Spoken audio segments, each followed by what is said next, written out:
Sa isang maliit at liblib na baryo sa lalawigan ng Capiz, naninirahan si Rosendo, isang sabonghero na kilala sa kanilang lugar, hindi dahil sa tagumpay, kundi sa sunod-sunod na pagkatalo. Araw-araw, siya'y matatagpuan sa sabungan, tanga ng kanyang mga alagang manok na pilit niyang pinapaniwala ang may potensyal na manalo, ngunit tila ba sinusubok siya ng kapalaran sa bawat laban.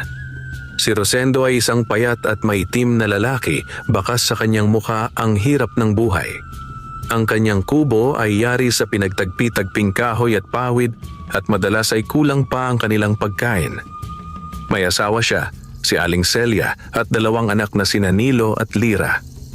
Sa kabila ng kahirapan, hindi nawawala ang pag-asa ni Celia na balang araw ay magbabago ang kanilang buhay. Ngunit si Rosendo, bagamat may pangarap, ay tila nakakulong sa mundo ng sabong. Tuwing araw ng linggo, buong sigla siyang pumupunta sa sabungan.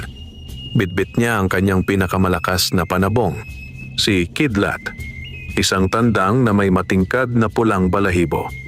Ngunit sa kabila ng pangalan nitong tila may lakas ng kulog, madalas itong matalo. Sa bawat pagkatalo, unti-unting nauubos ang kanilang ipon at minsan pa nga'y napipilitan silang mangutang sa mga kakilala. Isang hapon, matapos ang isa na namang nakapanghihinang pagkatalo, naglakad si Rosendo pauwi habang pasan ang kanyang pagod at pagkadismaya. Ang araw ay palubog na at ang kalangitan ay may bahid ng kahel at pula. Sa kanyang paglalakad, napansin niya ang isang matandang lalaki na nakaupo sa gilid ng daan, tila nanghihina. Lumapit si Rosendo at tinulungan ang matanda. Inalok niya ito ng tubig mula sa kanyang baon at inalalayan upang makaupo ng maayos. "Salamat, iho," wika ng matanda sa mahina ngunit malinaw na tinig. "Hindi lahat ay may pusong tulad mo." Ngumiti si Rosendo kahit pagod. "Wala pong anuman, lolo. Sino po kayo? Hindi ko pa kayo nakikita rito sa aming baryo." Hindi agad sumagot ang matanda. Sa halip, tinitigan niya si Rosendo na tila ba sinusukat ang kanyang pagkatao. Maya-maya, sinabi nito, "Ako'y isang naglalakbay lamang, ngunit ikaw, Rosendo, ikaw ay may mabigat na pasan." Nagulat si Rosendo. "Kilala niyo po ako?" Ngunit sa halip na sumagot ng direkta, inabot ng matanda ang kanyang kamay at inilagay sa palad ni Rosendo ang isang maliit na buto. Mukha itong ordinaryong buto ng upo. Walang kakaiba sa unang tingin. "Ito ay hindi pangkaraniwan," sabi ng matanda. "Ito ay may mutya. Itanim mo ito, alagaan, at huwag mong kalimutang pahalagahan ang biyayang dala nito. Ngunit tandaan mo, ang tunay na yaman ay hindi nasusukat sa pera." Naguguluhan man, tinanggap ni Rosendo ang buto. Bago pa siya makapagtanong muli, napansin niyang wala na ang matanda. Para itong naglaho sa hangin. Pag-uwi niya sa kanilang kubo, agad niyang ikinuwento kay Celia ang nangyari. Pinagmasdan nilang mag-asawa ang maliit na buto. "Mukha lang namang ordinaryo," sabi ni Celia, ngunit may bahid ng pagtataka sa kanyang tinig. Kinabukasan, sa likod ng kanilang kubo, naghukay si Rosendo ng maliit na lupa at doon itinanim ang buto ng upo. Diniligan niya ito at tahimik na nagdasal, isang bagay na matagal na niyang hindi ginagawa. Lumipas ang ilang araw at himala ang sumalubong sa kanya. Mabilis tumubo ang halaman. Sa loob lamang ng 1 linggo, ito ay naging isang matibay na baging na may malalaking dahon. At sa gitna nito, may isang bunga ng upo na kakaiba ang anyo. Tila ba kumikislap sa ilalim ng sikat ng araw. Hindi pa alam ni Rosendo, ngunit iyon ang simula ng pagbabago sa kanyang buhay. Isang pagbabagong magdadala sa kanya mula sa kahirapan patungo sa kayamanan. Ngunit may kasamang pagsubok na susukat sa kanyang pagkatao. At sa bawat paglaki ng upo na may mutya, unti-unti ring lalantad ang hiwaga na magpapabago hindi lamang sa kanyang kapalaran, kundi pati sa kanyang puso. Kinabukasan, maagang nagising si Rosendo. Hindi siya mapakali mula nang makita niya ang kakaibang paglaki ng halamang itinanim niya sa likod ng kanilang kubo. Sa bawat hakbang niya papunta roon, tila may kakaibang kaba at pag-asa sa kanyang dibdib. Pagdating niya, muling bumungad sa kanya ang matibay at lunti ang baging ng upo. Mas lalo pa itong lumago kaysa sa nakita niya noong nakaraang araw. Ang mga dahon nito ay mas malalaki, mas makintab, at tila may sariling liwanag sa ilalim ng sikat ng araw. Ngunit ang higit na nakatawag ng kanyang pansin ay ang bunga nito, ang upo na may bahagyang kintab na tila may nakatagong hiwaga. Tinawag niya si Celia. "Celia, halika rito. Tingnan mo ito." Lumapit ang kanyang asawa, tangan ng isang lumang pamaypay. Nang makita niya ang bunga, napahinto siya. "Parang hindi normal yan, Rosendo. Ngayon lang ako nakakita ng ganyang upo." Lumapit si Rosendo at dahan-dahang hinawakan ang bunga. Mainit ito sa kanyang palad, ngunit hindi nakakapaso, bagkus ay nagbibigay ng kakaibang ginhawa. Para bang may enerhiyang dumadaloy mula rito, papunta sa kanyang katawan. "Subukan kaya nating pitasin?" tanong ni Celia. Sandaling nag-isip si Rosendo. Naalala niya ang sinabi ng matandang lalaki, na ito ay may mutya at dapat pahalagahan. Ngunit nanaig ang kanyang kuryosidad. Dahan-dahan niyang pinutol ang tangkay ng upo. Sa sandaling iyon, tila may bahagyang pag-uga sa hangin. Hindi ito malakas, ngunit sapat upang maramdaman nila ang kakaibang presensya sa paligid. Nagkatinginan ng mag-asawa. Dinala nila ang bunga sa loob ng kubo. Kumuha si Celia ng kutsilyo at maingat na hiniwa ang upo. Ngunit sa halip na karaniwang laman, isang nakakasilaw na liwanag ang sumilay mula sa loob nito. Napaatras si Celia. "Rosendo, ano yan?" Sa loob ng upo, natagpuan nila ang isang maliit na bagay na tila isang mutya. Bilog, makinang, at kumikislap na parang perlas ngunit mas maliwanag. Hindi ito pangkaraniwan. Habang tinititigan nila ito, tila nagbabago ang kulay nito. Mula sa puti, nagiging ginto at minsan ay may bahid ng luntian. Dahan-dahang kinuha ni Rosendo ang mutya. Sa sandaling mahawakan niya ito, tila may bumuhos na lakas sa kanyang katawan. Ang pagod na matagal nang bumabalot sa kanya ay biglang nawala. Ang kanyang isipan ay luminaw at ang kanyang pakiramdam ay parang may bagong sigla. "Parang iba ang pakiramdam ko," wika niya. Pinagmasdan siya ni Celia. "Mukha kang masigla, para kang hindi napagod kahapon." Ngunit hindi lamang iyon ang kanilang napansin. Nang araw ding iyon, may dumating na kapitbahay upang mangutang ng kaunting bigas. Karaniwan, sila pa ang nangungutang. Ngunit sa hindi maipaliwanag na pagkakataon, may sapat silang bigas sa kanilang lalagyan, higit pa sa inaasahan ni Celia. "Hindi ba tubos na ito kahapon?" tanong niya kay Rosendo. Napakunot ang noo ni Rosendo. "Oo, pero bakit parang nadagdagan?" Hindi nila maipaliwanag ang nangyayari. Sa sumunod na mga araw, mas marami pang kakaibang bagay ang naganap. Ang kanilang mga pananim sa paligid ng kubo ay biglang sumigla at namunga ng masagana. Kahit ang payat nilang manok ay tila naging mas maliksi at masigla. Ngunit ang higit na ikinagulat ni Rosendo ay nang dalhin niya si Kidlat sa sabungan muli. Sa unang pagkakataon, nanalo ang kanyang manok. Hindi lamang basta panalo, malinis at mabilis ang laban. Napahanga ang mga nanonood at si Rosendo ay nakatanggap ng halagang hindi niya inaasahan. Habang pauwi siya, hawak ang kanyang panalo. Napatingin siya sa mutya na nakatago sa kanyang bulsa. Unti-unti niyang nauunawaan na ang buto ng upo na kanyang itinanim ay hindi ordinaryo. Ito ay biyaya. Ngunit sa kanyang puso, nagsimulang sumibol ang isang bagong damdamin.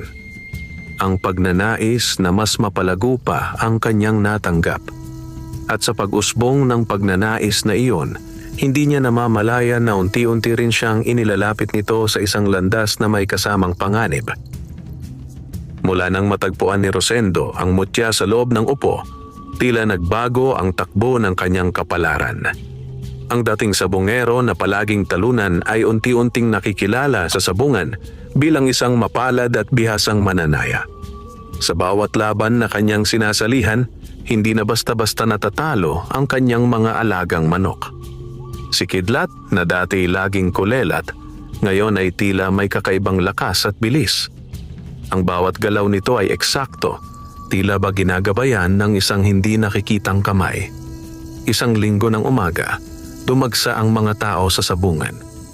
May malaking laban na inaabangan, ang manok ng kilalang mayamang sabungero na si Don Crispin laban sa isa sa mga hamon mula sa baryo. Kilala si Don Crispin bilang halos hindi natatalo. Ang kanyang mga manok ay alaga sa mamahaling patuka at sinanay ng bihasang tagapagsanay. Nang marinig ni Rosendo ang laban, may kung anong nagtulak sa kanya na sumali. Bit-bit niya si Kidlat at sa kanyang bulsa ay ang mutya na kanyang itinuturing na lihim ng kanyang swerte. "Sigurado ka ba, Rosendo?" tanong ng kanyang kaibigang si Mang Tibo. "Ibang klase ang mga manok ni Don Crispin, baka malugi ka lang." Ngunit ngumiti lamang si Rosendo. "Minsan lang ito, kailangan kong subukan." Sa gitna ng sabungan, nagkaharap ang dalawang manok.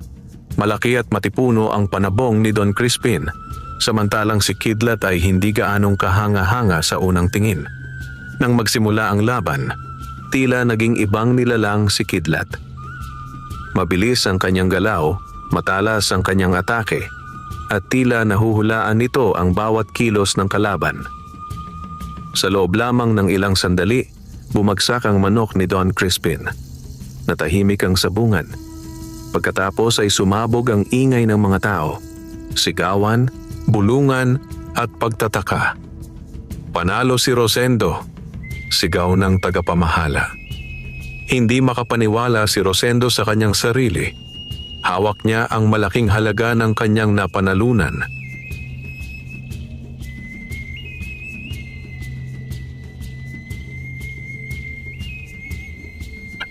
Mas malaki pa kaysa sa kinikita niya sa loob ng ilang buwan. Lumapit si Don Crispin sa kanya. May halong pagtataka at pagdududa ang tingin. "Hindi pangkaraniwan ang manok mo," wika nito. "Parang may kakaiba." Ngumiti si Rosendo, ngunit hindi sumagot. Mahigpit niyang hinawakan ang kanyang bulsa kung saan naroon ang mutya. Mula noon, sunod-sunod na ang kanyang panalo. Dumami ang kanyang alagang manok at unti-unting gumanda ang kanilang buhay. Nakabili siya ng mas maayos na bahay. Napakain niya ng sapat ang kanyang pamilya at nakapag-ipon pa. Si Celia, bagamat natutuwa sa pagbabago, ay hindi mapalagay. "Rosendo," wika niya isang gabi habang sila'y nakaupo sa kanilang bagong hapag. "Maganda ang nangyayari sa atin. Pero natatakot ako. Parang masyadong mabilis ang lahat." Napatingin si Rosendo sa kanya. "Hindi ba't ito ang ipinagdasal natin? Ang makaalis sa hirap?" "Oo," sagot ni Celia. "Pero sana'y hindi natin makalimutan kung saan tayo nagsimula at kung sino ang nagbigay sa atin ng biyayang ito." Napatahimik si Rosendo. Saglit niyang naalala ang matandang lalaking nagbigay sa kanya ng buto. Ang mga salita nito ay tila umalingaw-ngaw sa kanyang isipan. Ang tunay na yaman ay hindi nasusukat sa pera. Ngunit nang hawakan niya ang mutya, muli niyang naramdaman ang lakas at kumpiyansa. Unti-unti niyang itinaboy ang pag-aalinlangan. Sa kanyang isipan, malinaw ang kanyang nais. Mas marami pang panalo, mas maraming pera, at mas mataas na pangalan sa sabungan. Hindi niya napansin na sa bawat araw na lumilipas, mas lalo siyang nagiging sakim sa biyayang kanyang tinanggap. At sa likod ng kanyang tagumpay, may mga matang nagsisimula ng magmasid. Mga matang hindi natutuwa sa kanyang biglang pag-angat. Ang mutya na nagbigay sa kanya ng kapangyarihan ay unti-unti ring nagdadala ng mga lihim at panganib na hindi pa niya nauunawaan. Habang patuloy ang pag-angat ni Rosendo sa sabungan, hindi na rin maikakaila ang kanyang pangalan sa buong baryo. Ang dating kinukutya at pinagtatawanan ay ngayon kinaiinggitan at hinahangaan. Ngunit kasabay ng pagtaas ng kanyang reputasyon, ay ang pagdami ng mga matang lihim na nagmamasid sa kanya. Sa bawat laban, mas dumadami ang nanonood kay Rosendo. Hindi lamang dahil sa kanyang mga panalo, kundi dahil sa misteryong bumabalot sa kanyang tagumpay. May mga nagbubulungan na tila may kakaibang kapangyarihan ang kanyang mga manok. May ilan ding nagsasabing siya raw ay sinuwerte lamang. Ngunit may iilan na nagsimulang maghinala. Lalo na ang mga nakaranas ng matinding pagkatalo laban sa kanya. Isa na rito si Don Crispin.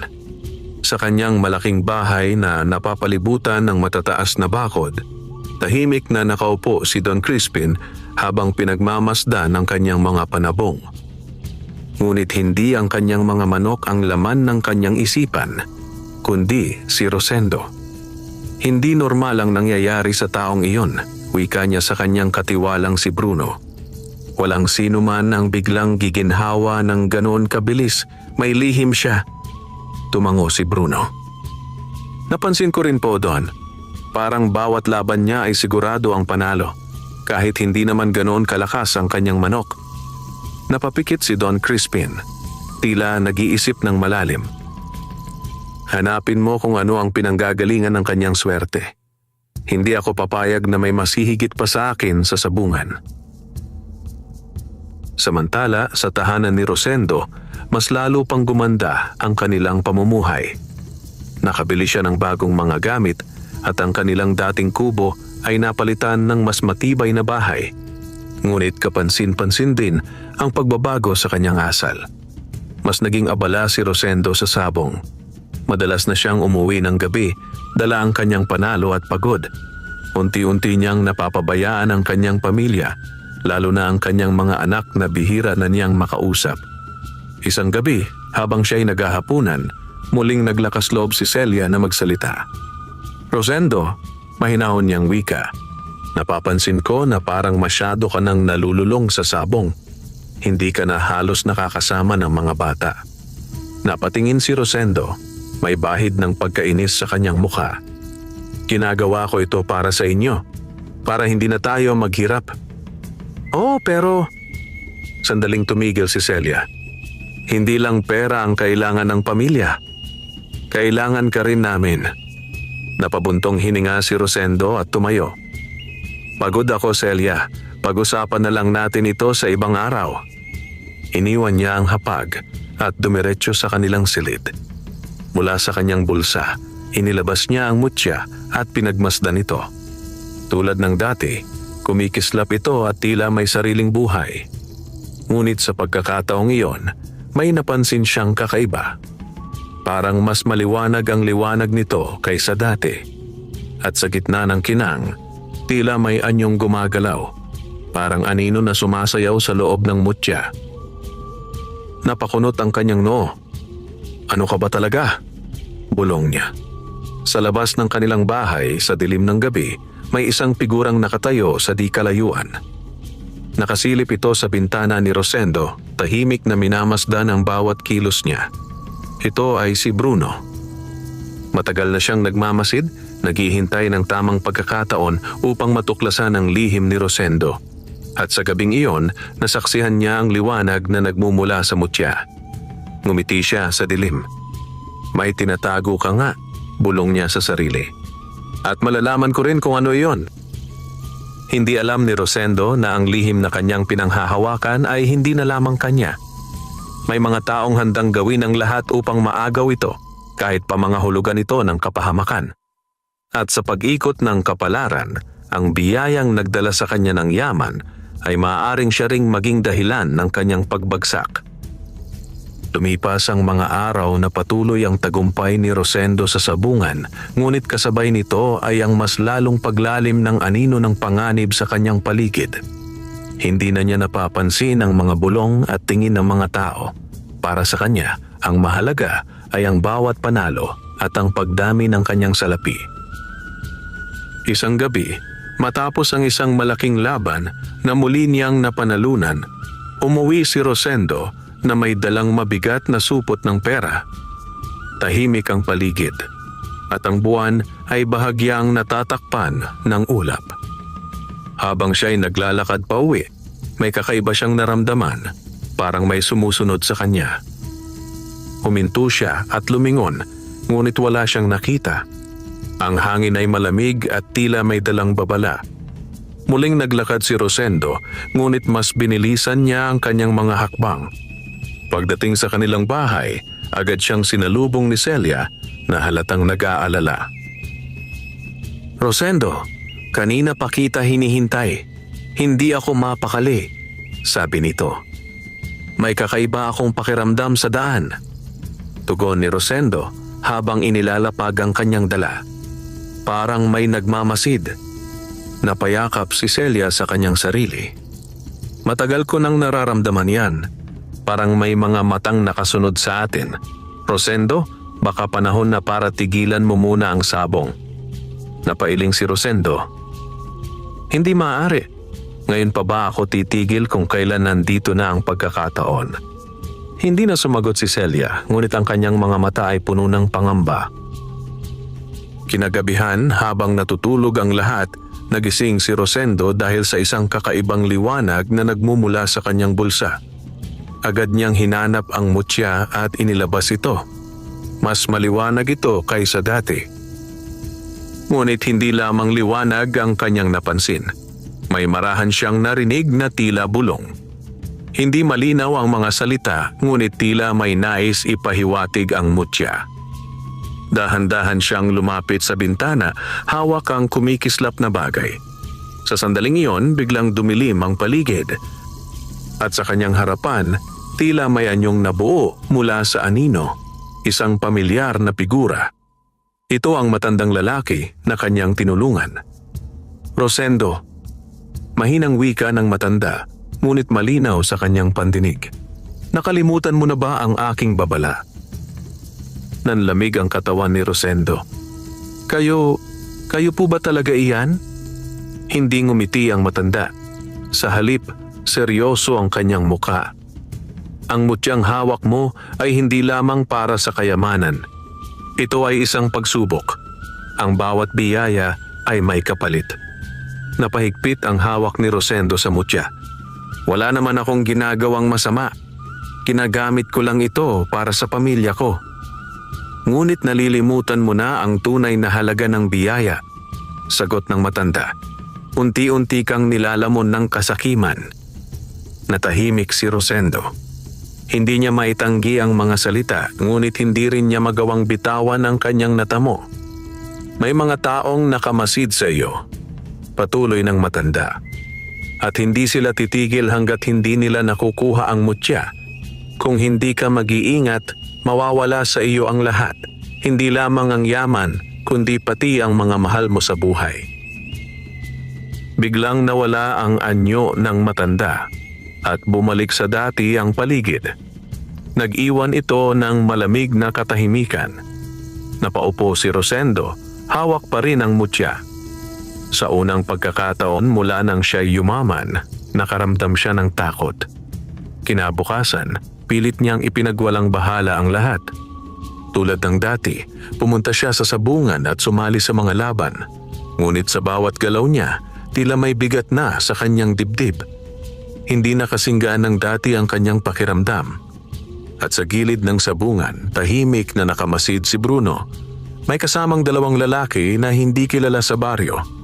Ang kanilang mga mata ay nakatuon kay Rosendo at sa bawat kilos niya. Ngayong alam na natin, bulong ni Bruno sa kanyang mga kasama, oras na para kunin ang nararapat sa atin. Samantala si Rosendo ay walang kamalay-malay na ang babala ng matanda ay malapit ng magkatotoo. At ang mutya na nagbigay sa kanya ng kapangyarihan ay magiging sentro ng isang panganib na hindi niya kayang takasan. Hindi na tulad ng dati ang pakiramdam ni Rosendo. Kahit patuloy ang kanyang panalo sa sabungan, may kung anong bigat na bumabalot sa kanyang dibdib. Ang babala ng matandang lalaki ay hindi na niya maalis sa kanyang isipan. Ngunit sa kabila nito, hindi pa rin niya magawang iwan ang mutya. Isang gabi, tahimik ang buong baryo. Tanging huni ng kuliglig at marahang ihip ng hangin ang maririnig. Sa loob ng kanilang bahay, mahimbing nang natutulog sina Celia at ang kanilang mga anak. Si Rosendo naman ay gising pa, hawak ang mutya at nakatitig sa liwanag nito. Bigla, tila nagbago ang ihip ng hangin. Isang marahang kaluskos ang narinig niya mula sa labas. Napakunot ang noo ni Rosendo. Dahan-dahan siyang tumayo at lumapit sa bintana. Sa dilim, may mga aninong gumagalaw sa paligid ng kanilang bahay. Nang sandaling iyon, biglang bumukas ang kanilang pinto. 3 lalaki ang pumasok. Mga nakaitim, may matatalas na tingin, at halatang may masamang pakay. Sa likuran nila ay si Bruno. "Magandang gabi, Rosendo." Malamig na bati ni Bruno. "Mukhang maganda ang buhay mo ngayon." Agad na napatayo si Rosendo, pinrotektahan ng mutya sa kanyang likuran. "Ano ang kailangan ninyo?" Hindi na nagpaligoy-ligoy si Bruno. "Alam namin ang lihim mo. Ibigay mo ang mutya at hindi ka namin sasaktan." Nagising si Celia sa ingay. Napasigaw siya nang makita ang mga lalaki. Agad niyang niyakap ang kanilang mga anak na natataranta. "Wala akong ibibigay," mariing sagot ni Rosendo kahit nanginginig ang kanyang tinig. Ngumisi si Bruno. "Huwag mo kaming pilitin." Sa isang iglap, sumugod ang isa sa mga tauhan ni Bruno. Sinubukan niyang agawin ang mutya, ngunit mabilis na umiwas si Rosendo. Sa gitna ng kaguluhan, biglang kumislap ang mutya sa kanyang kamay. Isang malakas na liwanag ang sumabog mula rito. Napaatras ang mga lalaki, napapikit sa tindi ng liwanag, para bang may puwersang nagtulak sa kanila palayo. Nahulog ang isa sa kanila sa sahig, habang ang isa naman ay napahawak sa kanyang mga mata. "Anong klaseng kapangyarihan ito?" Sigaw ni Bruno, bakas ang gulat at galit sa kanyang muka. Si Rosendo, bagamat naguguluhan, ay naramdaman ang kakaibang lakas na dumadaloy sa kanyang katawan. Hindi niya sinasadyang magamit ang mutya, ngunit tila ipinagtanggol siya nito. "Lumayas kayo!" Sigaw niya, mas matapang na ngayon ang kanyang tinig. Sandaling nagkatinginan ang mga lalaki. Sa kabila ng kanilang balak, nakita nila na hindi basta-basta ang kanilang kalaban. Hindi pa ito tapos, banta ni Bruno bago siya mabilis na tumakas sa dilim ng gabi. Nang tuluyang mawala ang mga ito, bumagsak si Rosendo sa sahig, hinihingal. Agad siyang nilapitan ni Celia. "Rosendo! Ayos ka lang ba?" Puno ng takot ang kanyang tinig. Tumango si Rosendo, ngunit halatang nanginginig pa rin. Mahigpit niyang hinawakan ang mutya. Sa gabing iyon, napatunayan niya na ang babala ng matanda ay totoo. May mga taong handang gawin ang lahat para makuha ang mutya. At hindi lamang iyon. Unti-unti niyang nauunawaan na ang kapangyarihang taglay nito ay hindi lamang para sa swerte. Ito rin ay maaaring maging sandata. Ngunit kasabay ng lakas na iyon ay ang mas malaking responsibilidad. Napatingin siya sa kanyang pamilya, sa kanyang asawa at mga anak na natatakot pa rin. Sa unang pagkakataon, mas malinaw niyang nakita ang panganib na dala ng kanyang pagnanasa. Ngunit huli na ba ang lahat upang umatras? Sa labas ng kanilang bahay, sa malayong bahagi ng baryo, muling nagtipon si Bruno at ang kanyang mga tauhan. Galit na galit ang kanilang pinuno. "Hindi tayo titigil," madiing wika niya. "Kung hindi natin makuha ang mutya sa lakas, gagamit tayo ng ibang paraan." At sa kanyang mga mata, may balak na mas mapanganib kaysa sa simpleng pagsalakay. Samantala, si Rosendo ay nakaupo sa dilim. Hawak ang mutya at iniisip kung paano niya mapoprotektahan ang kanyang pamilya at ang sarili mula sa kapalarang unti-unti nang humahabol sa kanya. Matapos ang gabing sinalakay ang kanilang tahanan, hindi na muling nakatulog ng mahimbing si Rosendo. Ang dating sigla at kumpiyansa ay napalitan ng pag-iingat at pangamba.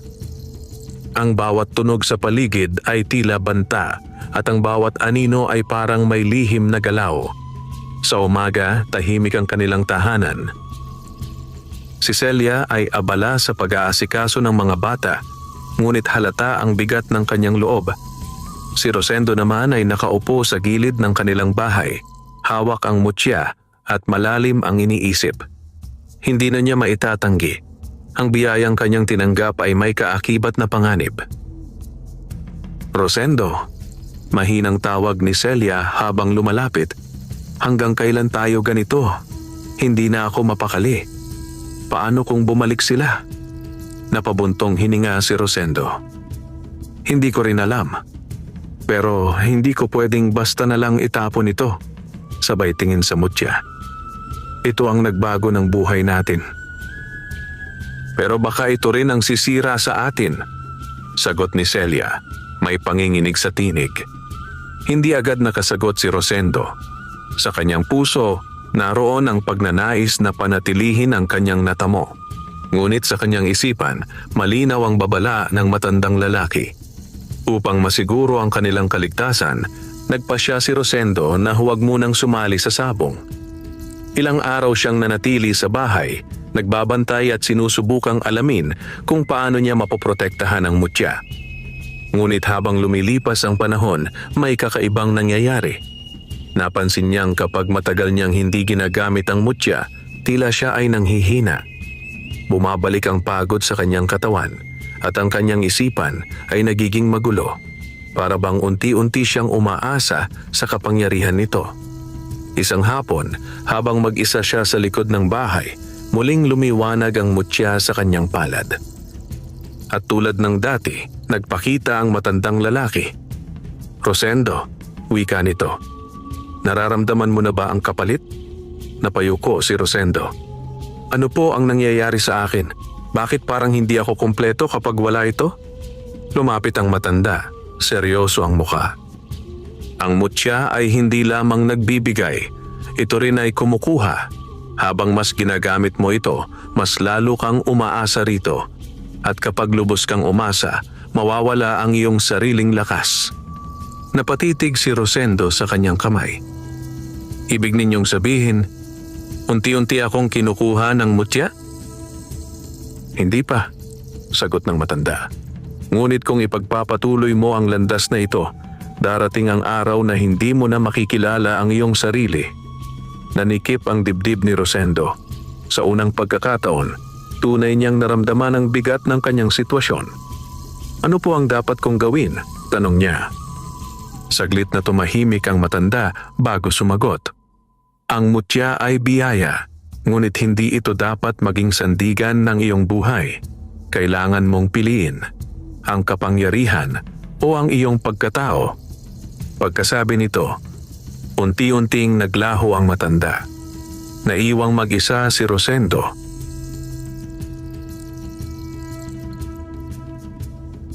Hawak ang mutya na tila mas mabigat na ngayon kaysa dati.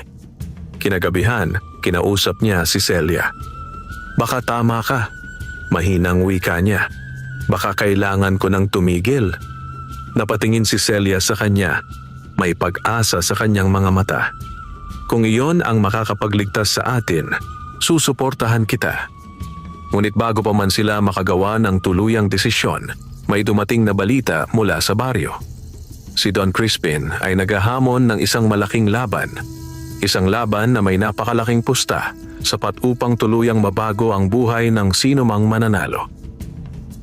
At ang pangalan ni Rosendo ang kanyang tinatawag.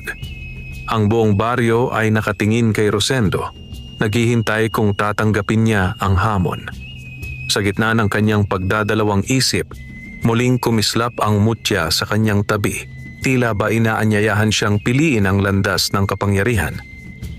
Sa sandaling iyon, alam ni Rosendo na ang kanyang susunod na hakbang ang magtatakda ng kanyang kapalaran. Kumalat sa buong baryo ang balita tungkol sa hamon ni Don Crispin.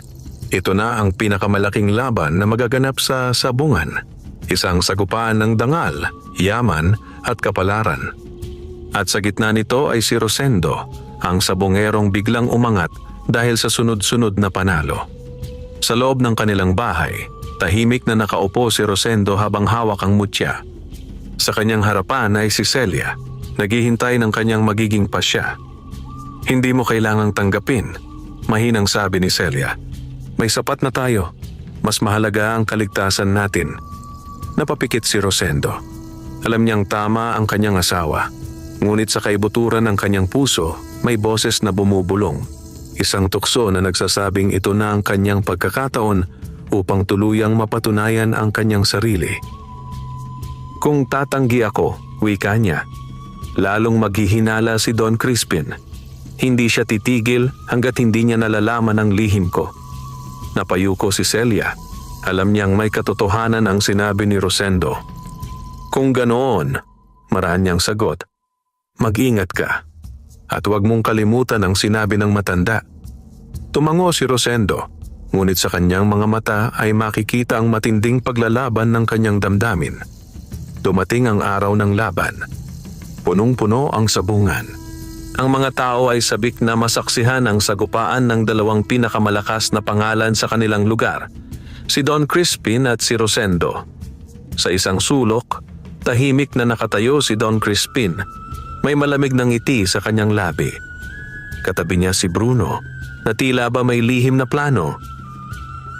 Ngayong araw, matatapos na ang kayabangan niya, bulong ni Don Crispin. Samantala, si Rosendo ay pumasok sa sabungan na may bitbit na bagong alagang panabong, mas malakas at mas handa kaysa kay Kidlat. Sa kanyang bulsa, naroon pa rin ang mutya, tahimik ngunit tila may sariling tibok. Nang magsimula ang laban, agad na nagharap ang dalawang manok. Malalakas ang kanilang mga galaw at bawat hampas ng kanilang pakpak ay sinasabayan ng sigaw ng mga tao. Sa simula, halos magkapantay ang laban. Ngunit habang tumatagal, napansin ni Rosendo na tila bumabagal ang kanyang manok. Napakunot ang kanyang noo. Hindi ito ang inaasahan niya. Bigla niyang naramdaman ang mutya sa kanyang bulsa. Tila nagiinit, tila nananawagan. Sa sandaling iyon, naalala niya ang mga salita ng matanda. Kailangan mong piliin ang kapangyarihan o ang iyong pagkatao. Nang sandaling iyon, nagdesisyon si Rosendo. Dahan-dahan niyang hinawakan ang mutya, ngunit hindi niya ito ginamit. Sa halip, mahigpit niya itong kinuyom, pinipigilan ng tukso. Kung matatalo man ako, bulong niya sa sarili, tatanggapin ko. Sa gitna ng laban, unti-unting bumalik ang lakas ng kanyang manok. Ngunit hindi dahil sa mutya, kundi sa sarili nitong kakayahan. Mas naging matatag ang galaw nito, mas naging maingat at matalino. Sa huling sandali, isang mabilis at eksaktong atake ang ginawa nito. Bumagsak ang manok ni Don Crispin. Natahimik ang buong sabungan. Pagkatapos ay sumabog ang sigawan, panalo si Rosendo. Ngunit sa pagkakataong iyon, kakaiba ang kanyang pakiramdam. Hindi tulad ng dati na puno ng kasabikan at kasiyahan, ngayon ay may kapayapaan sa kanyang puso. Lumapit si Don Crispin, galit at hindi makapaniwala. Imposible ito, sigaw niya. May daya ka. Ngunit bago pa siya makapagsalita pa, lumitaw ang mutya mula sa bulsa ni Rosendo. Tila ba kusa itong umangat. Kumikislap ito ng mas maliwanag kaysa dati. At sa harap ng lahat, unti-unti itong naglaho. Parang usok na tinangay ng hangin. Nagulat ang lahat. Si Rosendo ay napatingin sa kanyang kamay, walang bakas ng mutya. Sa sandaling iyon, naunawaan niya. Pinili niya ang kanyang pagkatao kaysa sa kapangyarihan. At bilang kapalit, nawala ang mutya. Ngunit iniwan nito ang tunay na lakas na matagal na niyang taglay. Sa gitna ng kaguluhan, tahimik nang ngumiti si Rosendo. Hindi na siya umaasa sa hiwaga. Sa unang pagkakataon, tunay siyang malaya. Matapos ang hindi inaasahang pagkawala ng mutya sa harap ng sabungan, naging usap-usapan si Rosendo sa buong baryo. May mga naniwala na siya ay may taglay na hiwaga, habang ang iba na may nagsabing iyon ay isang tanda ng kapalaran, isang biyayang dumaan lamang upang subukin siya. Ngunit para kay Rosendo, malinaw ang lahat. Sa kanyang pag-uwi, hindi na niya naramdaman ang dating lakas na dulot ng mutya. Bumalik ang kanyang pagod, ang bigat ng kanyang katawan, at ang pagiging isang simpleng tao. Ngunit sa halip na manghina, may kakaibang kapayapaan siyang naramdaman. Sa kanilang tahanan, sinalubong siya ni Celia at ng kanilang mga anak. Hindi nila alam ang buong nangyari, ngunit nakita nila ang kakaibang liwanag sa mga mata ni Rosendo. Hindi liwanag ng mutya, kundi liwanag ng isang taong may malinaw na puso. Ano ang nangyari? Tanong ni Celia. Ngumiti si Rosendo. Natapos na ang lahat. Wala na ang mutya. Nagulat si Celia. Nawala? Paano na tayo? Dahan-dahang hinawakan ni Rosendo ang kanyang kamay. Hindi natin ito kailangan. Ang tunay na yaman ay hindi pala nanggagaling sa mutya. Tahimik na nakinig si Celia. Sa kanyang puso, unti-unting napawi ang takot na matagal nang bumabalot sa kanya. Sa mga sumunod na araw, nagbago ang buhay ni Rosendo. Hindi siya bumalik sa sabungan bilang isang sabungero na naghahabol ng panalo. Sa halip, ginamit niya ang kanyang naipon upang magsimula ng maliit na hanapbuhay, pag-aalaga ng manok at pagtitinda ng mga itlog sa palengke. Unti-unti, naging maayos ang kanilang pamumuhay. Hindi man kasing laki ng kinikita niya noon, sapat naman ito upang matustusan ang pangangailangan ng kanyang pamilya. Mas mahalaga, mas naging malapit siya sa kanyang asawa at mga anak. Natutunan niyang pahalagahan ang mga simpleng sandali, ang sabay-sabay na pagkain, ang tawanan ng kanyang mga anak at ang katahimikan ng gabi na hindi na puno ng takot. Samantala, si Don Crispin ay unti-unting nawala sa kanyang kapangyarihan sa sabungan. Dahil sa galit at pagnanais na maibalik ang kanyang dating katanyagan, gumawa siya ng mga desisyong nagdulot ng kanyang pagkalugi. Ang kanyang pangalan ay hindi na tulad ng dati. Si Bruno naman ay tuluyang nawala sa baryo matapos mabigong makuha ang mutya. Isang hapon, habang si Rosendo ay nag-aalaga ng kanyang mga manok, may napansin siyang isang matandang lalaki na nakatayo sa malayo. Pamilyar ang anyo nito.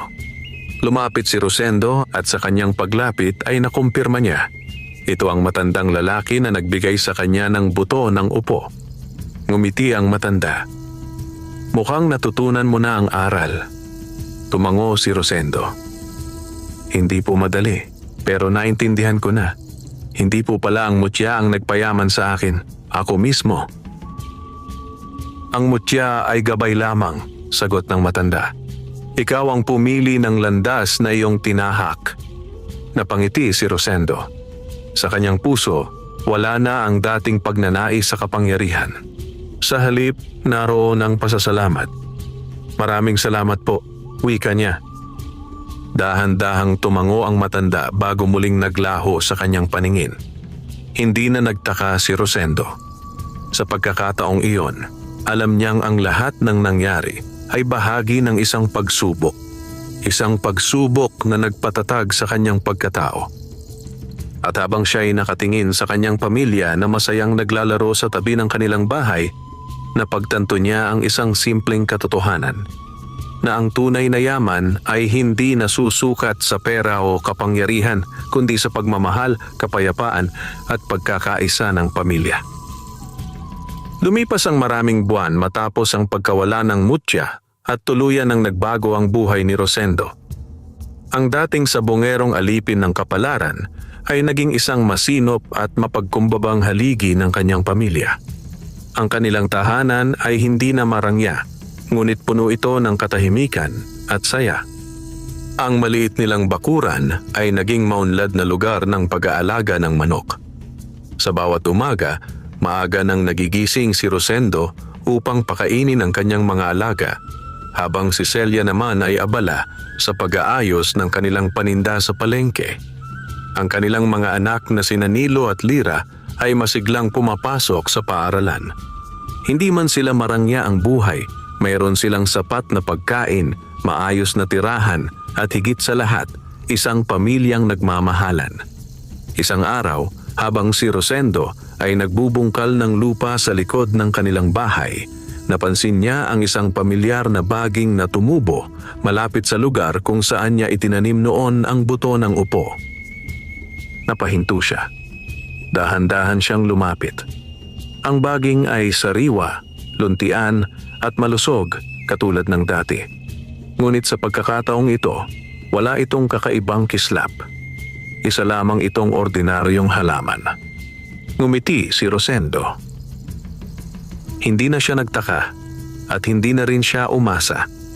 Sa halip, maingat niyang inalagaan ang halaman, diniligan at pinangalagaan tulad ng ginagawa niya sa iba pa niyang pananim. Para sa kanya, sapat na ang simpleng bunga nito. Walang hiwaga, walang mutya, ngunit may silbi.